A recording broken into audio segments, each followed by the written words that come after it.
दोस्तों, इस बात में कोई शक नहीं है कि हम इंसान आज विज्ञान में काफ़ी तरक्की कर चुके हैं, क्योंकि विज्ञान की मदद से ही हम इंसानों ने ऐसी ऐसी चीज़ों का आविष्कार किया है जो कि आज हम लोगों की ज़िंदगी को आसान बनाने का काम करती है। यहाँ तक कि काफ़ी सारे आविष्कार तो आज हमारी लाइफ का अहम हिस्सा भी बन चुके हैं। लेकिन दोस्तों, इसके साथ ही दुनिया में कुछ आविष्कार ऐसे भी हुए हैं जिनकी खोज तो इंसानों की लाइफ को आसान बनाने के लिए ही की गई थी, लेकिन लोगों ने उसका ऐसा मिसयूज किया कि वो इन्वेंशन इंसानों के काम आने की बजाय उल्टा उनके लिए मुसीबत की वजह बन गया। और आज की हमारी इस वीडियो में भी हम आपको कुछ ऐसे ही अनोखे आविष्कारों के बारे में बताने वाले हैं जो कि यूँ तो आज दुनिया भर में बेहद फेमस हैं, लेकिन उन्हें खोजने वाले इन्वेंटर्स को अपनी उन इन्वेंशन पर पछतावा हुआ। Number 6, dynamite. दोस्तों, डायनामाइट यानी कि बारूद, जिसका इस्तेमाल आज खतरनाक विस्फोटक हथियारों को बनाने के लिए पूरी दुनिया में किया जाता है, उसका आविष्कार सन 1867 में स्वीडन के एक वैज्ञानिक अल्फ्रेड नोबल ने किया था। अल्फ्रेड नोबल अपने समय के एक फेमस स्वीडिश वैज्ञानिक थे जिन्होंने साइंस में अपना अहम योगदान देते हुए कुल 355 पेटेंट्स अपने नाम किए थे, और साथ ही दुनिया भर में नोबल प्राइज की शुरुआत भी उन्हीं के ही नाम पर की गई थी। लेकिन दोस्तों, अल्फ्रेड नोबल के पूरी लाइफ में उनकी सबसे बड़ी खोज डायनामाइट को ही माना जाता है।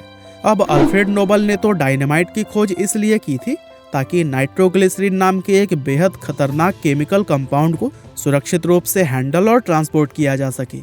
लेकिन उनकी इस खोज का इस्तेमाल जब हथियार बनाने और युद्ध के दौरान लोगों को मारने में किया जाने लगा, तो फिर यह सब देखकर अल्फ्रेड नोबल को बहुत ज़्यादा दुख हुआ, क्योंकि उन्होंने ऐसा कभी भी नहीं सोचा था कि लोग उनकी इन्वेंशन का इस तरह से इस्तेमाल करेंगे। और यही वजह है कि एक ज़बरदस्त खोज होने के बावजूद भी अल्फ्रेड नोबल अपने इस इन्वेंशन के लिए जिंदगी भर पछताते रहे। Number 5, atom bomb. दोस्तों, इंसानों द्वारा बनाए गए दुनिया के सबसे खतरनाक और सबसे विनाशकारी हथियार एटॉमिक बम या फिर कहें कि परमाणु बम का आविष्कार आज से करीब 75 साल पहले दूसरे विश्व युद्ध के दौरान किया गया था। दरअसल ये डेडली वेपन लॉस एलामोस नाम की एक सीक्रेट अमेरिकन लैबोरेटरी के अंदर मैनहट्टन प्रोजेक्ट के नाम से बनाया गया था, और चूंकि उस समय उस लैबोरेटरी व मैनहट्टन प्रोजेक्ट के हेड रॉबर्ट ओपनहाइमर थे, इसलिए एटम बम को इन्वेंट करने का भी श्रेय उन्हीं को ही दिया जाता है, और इसी के चलते उन्हें फादर ऑफ एटॉमिक बम का भी टाइटल दिया गया है। शुरुआत में ओपनहाइमर अपनी इस खोज से काफ़ी ज़्यादा खुश थे, क्योंकि उन्होंने दुनिया के सबसे पहले परमाणु हथियार को इन्वेंट किया था। लेकिन ओपनहाइमर की यह खुशी ज़्यादा लंबे समय तक नहीं टिक पाई, और अपनी जिस खोज पर उन्हें गर्व महसूस होता था उसी के लिए उन्हें पछतावा भी होने लगा। दरअसल 1945 में दूसरे विश्व युद्ध के दौरान अमेरिका के द्वारा जापान के हिरोशिमा और नागासाकी पर हमला करने के लिए ओपनहाइमर के इसी एटम बम का ही इस्तेमाल किया गया था, जिसके चलते इन शहरों में रहने वाले बेगुनाह लाखों लोगों को जान गंवानी पड़ी थी। और दोस्तों, ओपनहाइमर उन लोगों की मौत के लिए खुद को ही जिम्मेदार मानने लगे थे। यहाँ तक कि उन्होंने तो सरकार से उनके द्वारा बनाए गए इस खतरनाक हथियार के इस्तेमाल पर हमेशा के लिए पाबंदी लगाने की भी मांग की थी। वैसे अगर आप सेकेंड वर्ल्ड वार के बारे में डिटेल में जानना चाहते हैं तो फिर मैं आपको रिकमेंड करता हूँ द सेकेंड वर्ल्ड वार नाम के इस ई बुक को, जो कि आपको भारत के best audio broadcasting platform Kuku FM पर मिल जाएगी। Number 4, shopping mall.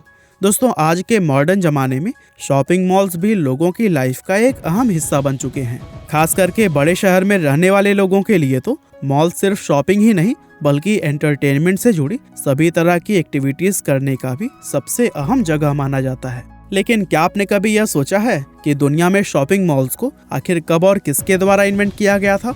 असल में दुनिया को शॉपिंग मॉल्स देने का सबसे बड़ा श्रेय विक्टर ग्रुवेन नाम के इस अमेरिकी आर्किटेक्ट को दिया जाता है, जिन्होंने साल 1954 में डेट्रॉयट शहर के पास में नॉर्थलैंड मॉल नाम का दुनिया का सबसे पहला शॉपिंग मॉल बनाया था।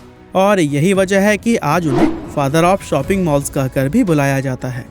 दरअसल विक्टर एक ऐसी जगह को बनाने की कल्पना करते थे जहां एक छत के नीचे ही सभी उम्र व वर्ग के लोग शॉपिंग करने के साथ ही एंटरटेनमेंट से जुड़ी हुई एक्टिविटीज़ का भी मजा उठा सके। और अपनी उस कल्पना को हकीकत में बदलने के लिए ही विक्टर ग्रुवेन ने शॉपिंग मॉल को बनाया था। अब शुरुआत में तो विक्टर अपनी इस इन्वेंशन से बेहद खुश थे, लेकिन बाद में उन्हें अपनी इस खोज के लिए काफ़ी पछतावा भी हुआ। दरअसल विक्टर का ऐसा मानना था कि मॉल्स की वजह से अमेरिकी शहरों की रौनक खत्म हो गई थी। क्योंकि पहले जो लोग अलग अलग तरह की एक्टिविटीज करते हुए सड़कों पर नजर आते थे, उन सभी ने शॉपिंग मॉल्स में जाना शुरू कर दिया था और इसके चलते विक्टर ग्रुवेन को अमेरिका की सड़कें सूनी नजर आने लगी थी। और दोस्तों, इस सब के लिए वह खुद को ही दोषी मानते थे। Number 3, AK-47 rifles. दोस्तों, दुनिया की सबसे फेमस और सबसे ज्यादा इस्तेमाल की जाने वाली AK-47 राइफल का नाम तो आप लोगों ने बहुत बार सुना होगा। अब जो लोग नहीं जानते उन्हें हम बता दें कि यह एक gas operated automotive assault rifle है, जिसको रूस के एक small weapon designer Mikhail Kalashnikov के द्वारा साल 1947 में बनाया गया था। और दोस्तों, इस राइफल का नाम भी मिखाइल कलाश्निकोव व उनकी इन्वेंशन के साल पर ऑटोमेट कलाश्निकोव 1947 यानी कि AK-47 रखा गया था। और ये वाकई में एक कमाल की बात है कि इतना समय बीत जाने के बाद भी आज तक इस राइफल की पॉपुलैरिटी में कोई कमी नहीं आई है। अब यूं तो मिखाइल ने इस राइफल को सिर्फ रूसी सेना के लिए ही बनाया था, लेकिन समय के साथ में दूसरे देशों में भी इसका इस्तेमाल किया जाने लगा और कुछ ही सालों में यह दुनिया की सबसे ज्यादा इस्तेमाल की जाने वाली राइफल बन गई। वैसे पॉपुलर होने के साथ ही AK-47 बहुत ही ज्यादा बदनाम राइफल भी मानी जाती है, क्योंकि इस वेपन का इस्तेमाल बहुत लंबे अरसे से क्रिमिनल्स और टेररिस्ट के भी द्वारा किया जाता रहा है। और इस राइफल ने अब तक न जाने कितने ही बेगुनाह लोगों की जान ले ली है। हालांकि ये सब होने के पीछे मिखाइल कलाश्निकोव का कोई दोष नहीं था, लेकिन फिर भी वे पूरी जिंदगी इस राइफल की वजह से होने वाली हिंसा के लिए खुद को ही जिम्मेदार ठहराते रहे और इसीलिए उन्हें जिंदगी भर अपने इस इन्वेंशन को करने का पछतावा रहा। वीडियो में हम आगे बढ़ें उससे पहले मैं आपको भारत की best audio broadcasting platform Kuku FM के बारे में बताना चाहता हूं, जहां पर आपको 1000 घंटे से भी ज्यादा की कंटेंट लाइब्रेरी देखने को मिल जाएगी। 4.5 प्लस रेटिंग्स के साथ आने वाली इस ऐप का उद्देश्य ऑडियो लर्निंग के तहत आपके ज्ञान को बढ़ाना है।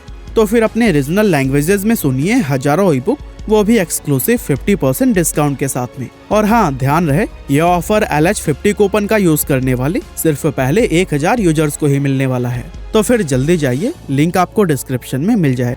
Number 2, paper spray. दोस्तों, पेपर स्प्रे एक विशेष प्रकार के केमिकल कंपाउंड से बनाया गया एक ऐसा स्प्रे है जिसे कि आंखों में डालने पर बेहद तेज जलन, दर्द और कुछ समय के लिए अंधापन जैसी प्रॉब्लम हो जाती है। अब वैसे तो इस स्प्रे को खास तौर से पुलिस के इस्तेमाल और खूंखार जंगली जानवरों से सेल्फ डिफेंस के लिए बनाया गया था, लेकिन आजकल दुनिया की बहुत सारी लड़कियां भी इसका इस्तेमाल छेड़खानी करने वाले लड़कों के खिलाफ अपने सेल्फ डिफेंस में भी करती हैं। दरअसल इस कंपाउंड को एक स्प्रे के रूप में FBI द्वारा इस्तेमाल किए जाने के लिए कामरान लॉमैन नाम के एक वैज्ञानिक के द्वारा बनाया गया था और उन्होंने पुलिस के द्वारा इसका इस्तेमाल किए जाने के लिए एक प्रॉपर गाइडलाइन भी लिखी हुई थी कि इस स्प्रे को कब, कहां और किसके ऊपर किन परिस्थितियों में इस्तेमाल किया जाना है। लेकिन दोस्तों, पुलिस ने जब इस स्प्रे का इस्तेमाल यूनिवर्सिटी ऑफ कैलिफोर्निया में शांति से प्रोटेस्ट कर रहे स्टूडेंट्स के ऊपर किया, तो फिर कामरान लॉमैन वह नज़ारा देखकर पूरी तरह से हैरान रह गए, क्योंकि उन्होंने यह कभी नहीं सोचा था कि पुलिस उनकी इन्वेंशन को इस तरह से मिसयूज करेगी। और इसके बाद तो लूटपाट और डकैती जैसी वारदातों को अंजाम देने के लिए इस स्प्रे का गलत इस्तेमाल पूरी दुनिया में ही किया जाने लगा, जिसके चलते कामरान लॉमैन को यह इन्वेंशन करने का काफी पछतावा हुआ। नंबर 1, हवाई जहाज। दोस्तों, इस बात में कोई शक नहीं है कि एरोप्लेन दुनिया के सबसे अच्छे और सबसे उपयोगी आविष्कारों में से एक है, क्योंकि इस इन्वेंशन की मदद से ही आज हम इंसान सिर्फ कुछ ही घंटों के अंदर दुनिया के किसी भी कोने में पहुंच सकते हैं। और इस नामुमकिन से लगने वाले कार्य को मुमकिन बनाने का कारनामा अमेरिका के राइट ब्रदर्स यानी कि ऑरविल राइट व विल्बर राइट के द्वारा किया गया। असल में 17 दिसंबर 1903 के दिन इन्हीं दोनों भाइयों ने ही दुनिया के अंदर पहली बार मोटर से चलने वाले प्लेन को उड़ाकर दिखाया था। हालांकि ये पहली फ्लाइट सिर्फ 6 किलोमीटर लंबी थी, लेकिन विज्ञान की दृष्टि से उस छोटी सी फ्लाइट का महत्व भी बहुत ज्यादा बड़ा था। अब यूं तो एरोप्लेन एक ऐसा इन्वेंशन था जिसने कि राइट ब्रदर्स को न सिर्फ उस समय पूरी दुनिया में प्रसिद्धि और सम्मान दिलाई, बल्कि इसी के चलते ही इतिहास में भी उनका नाम हमेशा के लिए सुनहरे अक्षरों में दर्ज हो गया।